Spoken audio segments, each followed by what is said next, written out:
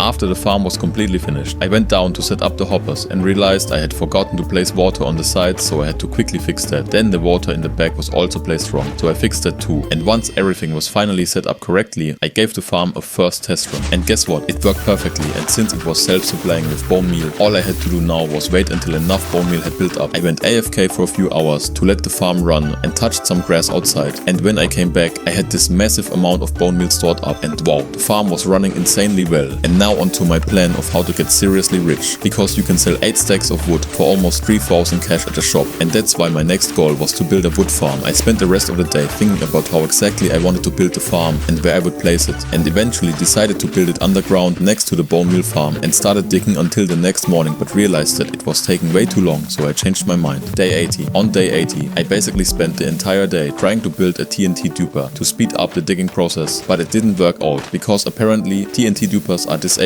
on the server, so I gave up on that idea and started looking for another type of farm. The next day I decided to go for Gorillo's farm design, which is a bit more manual and doesn't rely so much on TNT duping, and during the night of day 81 I thought about where exactly I should build the farm because there wasn't enough space on my mountain, so I ended up expanding my claimed area by 2 more chunks. The next day I cleared the entire area of birch trees, quickly marked my territory boundaries with some blocks so I would know exactly where it ends, and then kept removing the remaining trees from my land. After that I messed around a little with the skill system you can learn and found out that there are abilities for every tool, like a mining ability that lets you instantly break blocks for a short period of time, which is honestly insanely good because that way I can farm trees and stone super fast. Like for example here with this stone, it's so good. I had 10 seconds of instant mining and it was just awesome. The next day I grabbed some bone meal and grew a spruce tree and chopped it down. Then I had a little fun using my pickaxe ability again, and afterwards I rewatched the tutorial on how to build this cool farm. Then I gathered all the materials I needed, but right after that the server had a restart, so I had a quick PvP session in the lobby with other players, and then after getting back onto the server I cleared out the area where I wanted to build the farm. The next day I kept digging out the area and started building the rough outline of the farm, and once the outline was finished I placed some logs at each corner and fenced the whole thing in. Afterwards I built the floating platform where the trees would eventually grow, and once that was done I dug a row underneath so the water could flow properly into the hoppers. Then I quickly went back up to my base, grabbed a water bucket, made an infinite water source nearby and started placing the water so everything would flow nicely towards the middle. Honestly, I spent probably half the day just placing the water so it would all flow into the hoppers properly. Then at some point I just decided to grab even more hoppers and build a bigger collection system in the center so everything would drain correctly. The next day I planted a few trees and tried chopping them down using the X ability to see how fast it would go, and let me tell you, that thing absolutely flies, but unfortunately it didn't reach all the way up, so I had to manually climb up and break the top parts. Afterwards I looked into the the X skill tree to see what the next upgrades were, and honestly, it looked really sick. Then I planted some more trees, and this time I chopped them down from the top down, and it was so much better, but again I had to manually clean up the last bits. After I finished harvesting everything, I sold the wood at the shop, and you can get like 3000 for 8 stacks, so for about 5 minutes of work, that's really not bad at all. The next day, I spent some time learning about the poke builder, and afterwards I decided to go on a little hunting trip to catch a weeping bell, so I checked the list to see which biome it spawns in and teleported there using one of the player created warps. Unfortunately, I couldn't find the Pokemon that day, but instead I found this little pink thing here. The next day, I spent my time catching more Pokemon on the platform and looking out for the Pokemon I was actually hunting for. There was also this weird sheep thing that looked pretty funny, and honestly, it's one of my favorite Pokemon since I didn't find anything up top. I went down into the jungle to keep searching, but sadly I couldn't find anything and spent the whole day looking around. Then I went back up and searched again, but I was still unlucky, so I checked down below once more and found this weird spiky thing which I caught, and then I moved over into the swamp where I found this weird blue bird or duck looking thing and caught that one too. The next day I teleported back home and bought myself some equipment for my Pokemon from the shop, placed it downstairs in my base, and then I had a look at the Pokemon I had stored in box 1 and noticed that this Inteleon looked pretty rare, so I checked the list and turns out it was actually ultra rare, and honestly I have zero clue where I even got it from. I couldn't find it in any recording, so either someone threw it at me or I just randomly caught it without noticing. Either way, I'm happy about it. Then I adjusted my party a little bit and now I've got an Inteleon in there. After that I pretended like I knew what all the stats meant and checked them out a little bit. Then I started leveling the dude up all the way to level 100, asked in the chat if it's a rare Pokemon and everyone said it was, so that was a win. After that I gave it a couple of moves that I thought sounded strong and went through some more Pokemon in my box too. And if you know the Cobblemon mod, let me know in the comments if you spot any more rare Pokemon I might have. The next day I had to fix my bone meal farm because somehow it broke, but after a quick fix it was running again. Then I decided it was finally time to keep working on my house, so I started building up a sort of curved wall like I had before and added some windows. But honestly I wasn't super convinced by the look, so I thought about maybe just tearing it down again. But first I focused on the floor and dug out the entire old floor and replaced it with spruce wood planks across the whole house. Then I closed off the area upstairs so you could walk around properly and worked on the house walls up there too, and closed everything up with wood, and also placed some torches everywhere to light it up properly, and finished off the last corner by filling it in with more wood. Day 91. The next day I decided to actually tear down that weird curved wall because I just didn't like it, and instead I decided to make the wall straight like a normal house wall blended out with stone. But even then I wasn't completely happy because it dug a bit deep into the mountain, but I left it like that for now and thought about moving the door to the right, but ended up just keeping it where it originally was. After that I started thinking about what kind of ceiling I wanted, like what type of wood to use. At first I thought about using birch wood, but it looked way too bright, so in the end I just stuck with spruce wood for the ceiling as well, just like the floor. Then I covered the upstairs area with the new ceiling and moved back downstairs. When that was done I thought about what to do with that weird little corner and decided to just pull another straight wall across, and honestly that ended up looking way better than what was there before, and it gave me a lot more space inside and created this sort of L shape inside the house, which I really liked. Then I started second guessing some of my earlier decisions and tore up part of the floor again because I wasn't happy with how closed off it felt, since I actually wanted a more open design, so I removed half of the floor and started brainstorming how to design it. I placed some logs into the floor to break up the texture a bit and then dug out a bit more in the front because obviously a staircase needed to go somewhere, and then I got the idea to just build the staircase right in the front, so I threw down some fences around the edge and kept thinking about how exactly I wanted to design the whole thing. The next day I thought about building a small walkway to the left so you could walk across, and I really liked that idea, so I started building a staircase that was 2 blocks wide going down from one side, but honestly it just didn't look good at all, so I changed my mind and rebuilt the staircase going down from the other side but only 1 block wide, and when it reached the bottom it looked way better. Then I thought about maybe building a kind of railing upstairs and added some wood into the floor again for more contrast. Then I tweaked the transitional area a bit so it would look smaller and started covering up the stone wall below to make it seem like the house was built onto the mountain afterwards, and so the staircase wouldn't just float in midair. Then I also added this support beam under the stairs to make it look better, stripped the logs again and filled in the back wall. Then I pulled up another kind of wall up there and closed it off with some clean stone, trying to keep it open but also make sure the stone looked kind of natural. The next day I put down a wooden floor on each level and decided to add a fence railing and a wooden beam across the top. Then I thought about how to get up there and just built a simple little bridge across. At first I left it so you had to jump up, but that was a bit annoying, so I carved a small path into the wall on the left, hollowed it out and filled it with wood so you could easily walk over, which I thought was pretty sick. Then I finished off the rest of the ceiling because it was still just plain stone, and then I took another look at the whole build from the outside and thought about how to continue. Looking at it again, it was actually kind of how I wanted it from the start, but before I just couldn't really figure it out, but now it was pretty nice with the open design. I thought about maybe adding a door or gate it. But the fences kind of got in the way, and honestly it didn't look good anymore, so I tore them down again. Then I thought about what to do with the massive stone wall at the back and decided to finally build my storage system there, because until now I didn't really have any proper storage, so I quickly mined it all out. Using instant mining, threw down some spruce wood for the floor and divided it up into sections every few blocks, then dug it a few blocks deeper so the chests would fit, and crafted a ton of chests and started placing them. The next day I crafted a few redstone lamps because I wanted some lights above the chests, so I placed them up there. But thinking about it now, it probably wasn't the best idea, because now the top chests can't even open. But I didn't realize that at the moment anyway, maybe I'll fix it later. Then I finished placing the rest of the chests and crafted a bunch of item frames and slowly started sorting my items. I started with normal stone and then moved on to processed stone. Then I also thought about where I should put my front door, because it was too close to the edge, so I decided to move it a bit further to the right to leave space for a small front yard. So I placed it there. Then I fixed a few small things outside that weren't looking quite right and lined everything with dirt. And then this massive weird white creature spawned, which I tried to fight because I wanted to catch it, but of course Turtle killed it instantly with one hit.